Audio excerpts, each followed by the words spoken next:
সম্মানিত উপস্থিতি, আমার দিকে তাকান। এখানে আলোচনা শুনতে হলে আমার প্রথম শর্ত, first condition, stop your mouth everybody, সকলের জবানকে বন্ধ রাখতে হবে। দ্বিতীয় শর্ত, second condition, you listening my lecture very attentively. তৃতীয় শর্ত, থার্ড কন্ডিশন, আপনি যদি বলেন আই সে ডোন্ট অ্যাকসেপ্টেবল, আমি বলবো I say go to your seat, out of sight, বাসায় চলে যাবেন।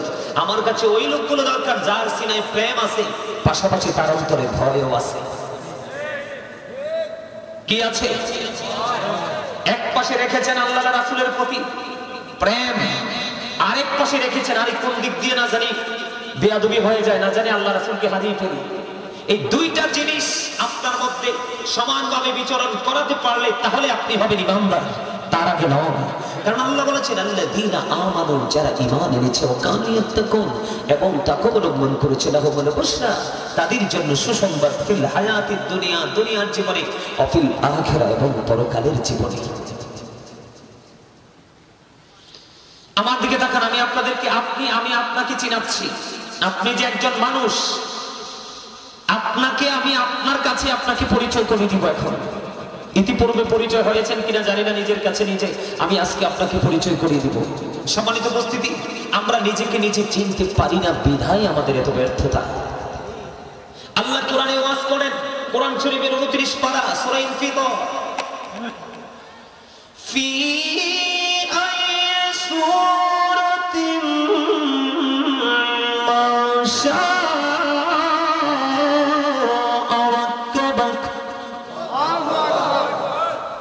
বলছেন আপনারা অসুস্থ, আমি কি ভুল বলছি?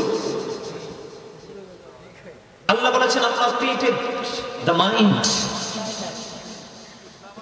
আল্লাহ রাব্বুল আলামিন আল্লাহর ইচ্ছে মতো করে, মন মতো করে আমাদেরকে গঠন করেছেন। কি করেছেন? যেটাকে ইংলিশে বলা হয় বিউটিফুল শেপ, অত্যন্ত চমৎকার, যেটা আসমান, জমিন, চন্দ্র, সূর্য, ইভেন ফেরেশতা থেকেও সুন্দর। জোরে জোরে বলেন না সুবহানাল্লাহ, আর জোরে বলেন সুবহানাল্লাহ। এতক্ষণে মনে হয়েছে আপনারা জিন্দা মানুষ। এতক্ষণে কি মনে হয়েছে? জিন্দা মানুষ। এটা হলো জিন্দা মানুষ, কারণ যারা জিকির করে তারা হলো জিন্দা, আর যারা জিকির করে না তারা হলো মুর্দা। কি দাদা কি বলেন? যারা জিকির করে তারা কি জীবিত, আর যারা জিকির করে না তারা কি মৃত। জীবিত মানুষের পরিচয় আল্লাহ কেমন করে করেন? আল্লাহ বলেছেন ফাযকুরুনি আযকুরুকুম। আল্লাহ বলেছেন remember me then I will remember you. তোমরা আমাকে স্মরণ করো, আমি তোমাদেরকে স্মরণ করব। সুবহানাল্লাহ বলেন। আমার কথাগুলো কি মন দিয়ে শুনতে পারবেন আপনারা? অতটুকু ধৈর্য কি আমি আপনাদের কাছ থেকে পাবো? ইন্নাল্লাহা মা'আস সাবিরিন, আল্লাহ ধৈর্যশীলদের সাথে আছে অল টাইম।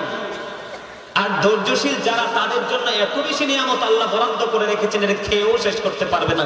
এর মধ্যে যদি যৌবনকালে যুবকরা যদি বেশি ধৈর্যশীল হতে পারে, তাদের পুরস্কারটা একেবারে স্পেশাল।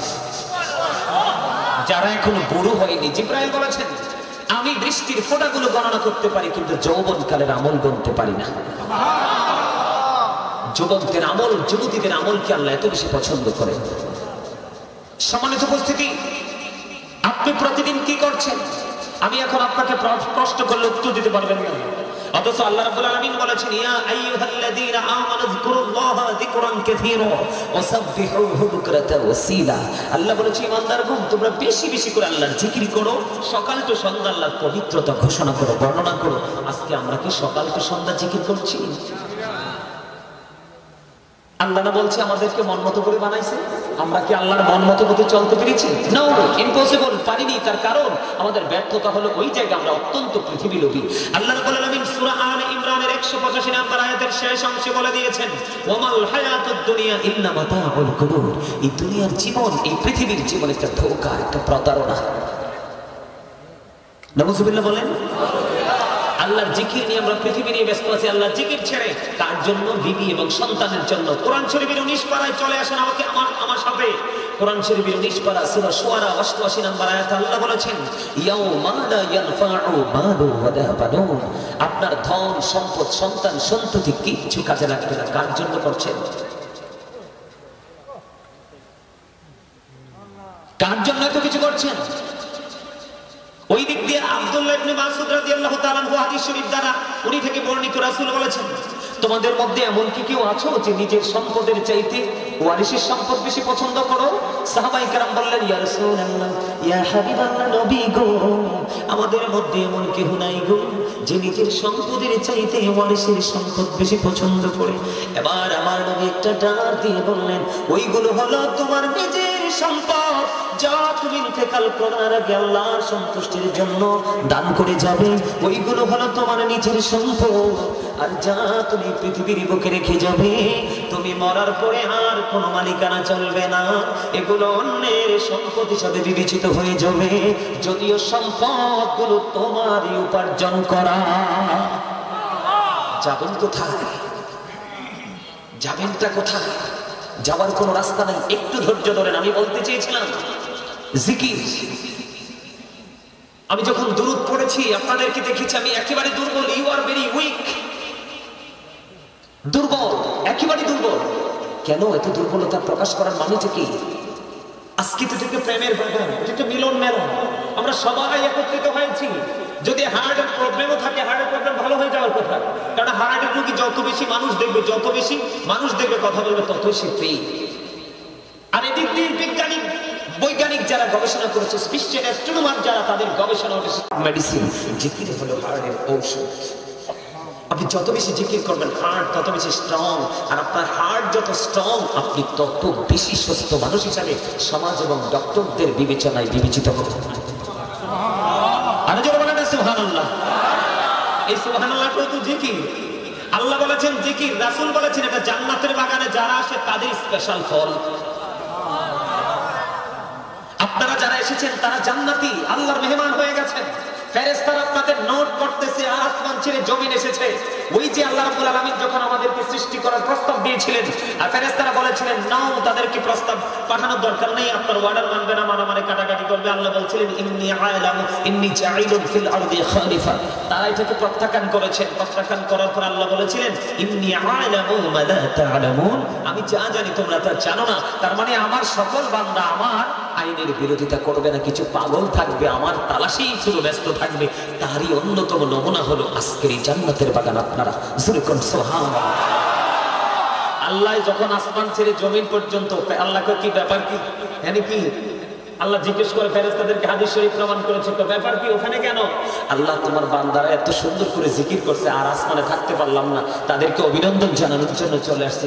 কাকা তোমরা না কইছিলা আমার এই বান্দাগুলো কি করবে না, আমার হুকুম মানবে না, এখন তোমরাই সাক্ষী দিচ্ছ। আলহামদুলিল্লাহ বলেন না? এই যে আলহামদুলিল্লাহ বলছেন এটাও জিকির। আমি আপনাদেরকে পরিচয় করিয়ে দেওয়ার কথা ছিল, তার আগে আরেকটু বলি। আল্লাহ কি বলেছেন? ফাযকুরুনি আযকুরুকুম, তোমরা আমাকে স্মরণ করো, আমি তোমাদেরকে স্মরণ। কি চমৎকার না? আল্লাহ রাব্বুল আলামিন আল্লাহর হাবিবকে ডেকে ডেকে বললেন, হাবিব আমার বান্দাগুলোকে আপনি জানিয়ে দেন, আমার বান্দাগুলো যখন কোনো জিকিরের জলসায় বসে তারা জিকির করে, এখানে নামাজি থাকে, বেনামাজি থাকে, সুদখোর থাকে, ঘুষখোর থাকে, পাপী থাকে, নেকি থাকে, কত জাতের মানুষ নিয়ে তারা জিকিরের জলসা সাজায়। কিন্তু হাবিব আপনি জানিয়ে দেন আমার বান্দাগুলো তারা পৃথিবীর বুকে যে জলসায় বসে বসে জিকির করে, আমি তার চাইতে উত্তম জলসায় বসে আমি আমার ওই বান্দার জিকির করি। তাহলে আপনি কম দামি না কম দামি?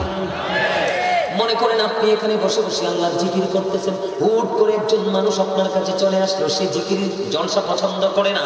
এখন আপনাকে এসে সে বিভ্রান্ত করার জন্য প্রশ্ন করবে, তুমি তো তোমার মালিকের জিকির করছো, তোমার মালিক এখন কি করে? তুমি উত্তর দাও। ও বন্ধু, আপনি সরাসরি বলে দেবেন আমি এখন জিকির করছি রে, আমার মালিকও আমার জিকির করছে। সুবহানাল্লাহ। জিকিরের কোনো কন্ডিশন নাই। ফাযকুরুল্লাহ কিয়ামান, দাঁড়িয়ে দাঁড়িয়ে জিকির করো, ও কুউদান, বসে বসে জিকির করো, ওয়া আলা যুনুবিকুম, শুয়ে শুয়ে জিকির করো। দাঁড়িয়ে থাকলেও জিকির করা লাগবে, বসে থাকলেও জিকির করা লাগবে, শুয়ে থাকলেও জিকির করা লাগবে। জিকির থেকে কোনোভাবে দূরে থাকা যাবে না, এটা মালিকের অর্ডার। সুবহানাল্লাহ কইতেন না? আরে আরো জোরে।